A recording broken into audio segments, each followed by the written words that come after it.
gives us a little bit of a pulse of the weather going on out there through what is broken down through the gene keys as either the shadow, the gift, or the city. So there's these three levels of consciousness. And the shadow describes a place where we might feel stuck, but it also describes a place where we can breathe deeper. The gift is a place where we can look at our genius and access creativity. And the city, the highest level, is a place where we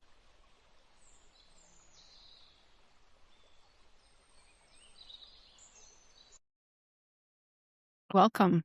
I'm making a little bit of an announcement about a commitment that I'm making to myself and to Flow Network.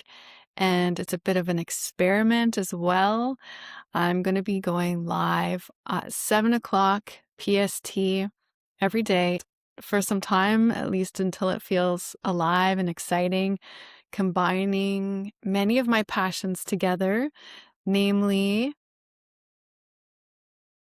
you've probably been seeing me talk about the gene keys for quite a while now. And then we have fascia, which is something I've been talking about more recently. And I'm seeing the beautiful connection of bringing them together and getting into our body and inspiring one another to live our passion or to find our passion, depending on where we are in our journey.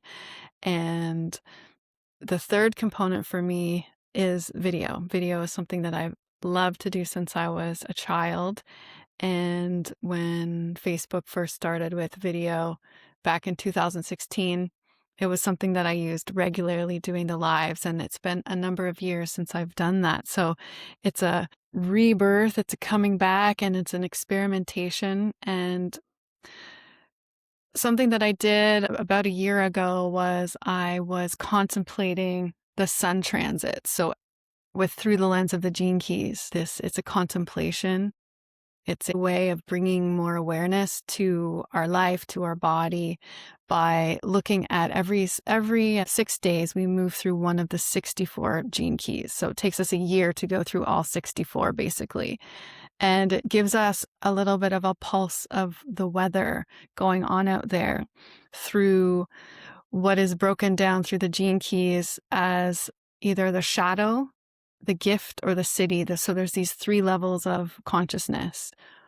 The shadow describes a place where we might feel stuck, but it also describes a place where we can breathe deeper. The gift is a place where we can look at our genius and access creativity. And the city, the highest level, is a place where we can begin to embody what many are calling this future human. To be the future human is our superpowers. And one of the things I love about the fascia work and the company with which I was trained as a certified coach is that they are really pressing the edges for what it means to be human, as well as systems like the gene keys. And in the gene keys, Richard Rudd speaks about this mutation that is making waves through our world right now, where we're literally beginning to access more and more of our gifts. So for me, this is a really fun way of bringing intention to some of my gifts, and a way of building community and conversation around a theme. So each week we'll explore the gene keys. If you're new to the gene keys, again, you don't have to know anything about the gene keys, but just for your reference, every gene key has a reference to a part of the body. So, for example, gene key 10, the physiology is in the chest. I'm going to do fascial maneuvers related to that body part.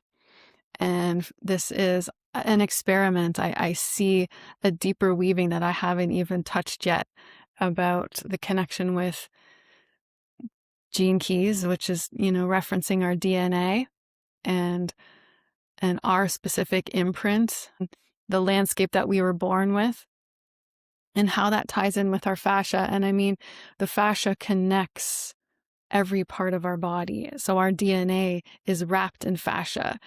Our bones, our muscles, our organs is all carried in this fascia. And so by doing these maneuvers, we liberate these shadows or these blocks that we have in our body, and these sticky spots. Like when we feel pain or discomfort in our body, it's a way to move within and listen to what it is sharing with us. And as we move and remove these blocks, we create more flow in our body, which then connects us deeper to our intuition. It introduces synchronicities. And of course, that is the deepest part of the work that Richard Rudd. I have his new book here, Contemplation.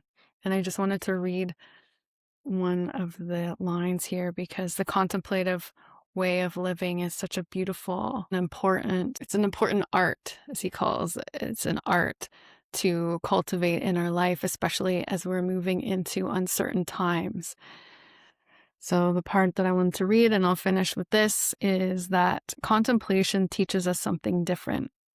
It teaches us that the outer rests and relies upon the inner. The ultimate goal of contemplation is to bring both our inner and outer lives into balance. Then we can be inwardly fulfilled and outwardly content. All right, I think that's all I wanted to share. Just announcing that I'm going to be live at 7 a.m. tomorrow. We're going to talk about the current theme of Gene Key 52. And then the following days, we're going to do some simple movements in the morning. I'm going to try to keep these lives to 10 minutes. So it's not a huge commitment, but it's just a gentle check-in, and we'll see where it flows. So I hope to see you then or some other time. And yeah, I'd love to hear your thoughts on anything that I've discussed as well. See you tomorrow.